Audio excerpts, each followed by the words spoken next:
So we're doing an oil change on a 2006 Mini Cooper. We're going to be using the vacuum kit so that you don't have to actually go under the car and drain the oil out.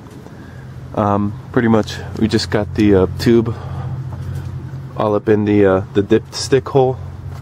Just pushed it in as far as it goes, and that'll go to the bottom of the oil pan. I went ahead and I've already unscrewed the oil cap from the top of the engine. Behind the engine, the oil filter is going to be back there. It's going to be in a silver casing. You're going to unscrew it. The filter is like an internal piece.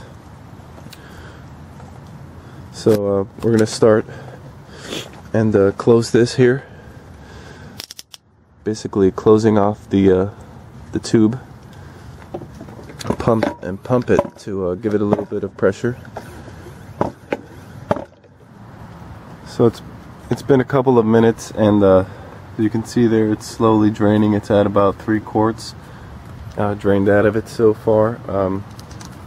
I didn't mention this earlier. I started doing this whole process right after the car has been running at a running temperature for a few minutes, so the oil is hot, and that way you'll get the oil to drain easier and more completely.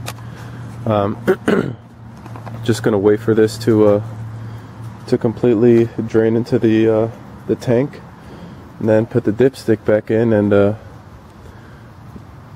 meanwhile, I'm gonna be changing the oil filter.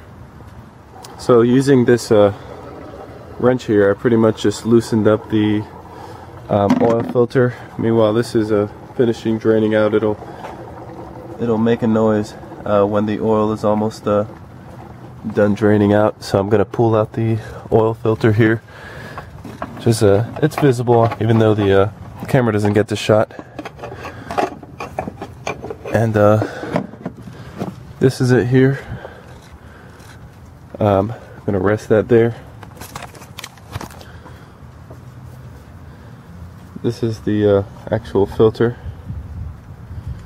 Pretty cool. The new filter should actually bring another O-ring there to replace that black O-ring. So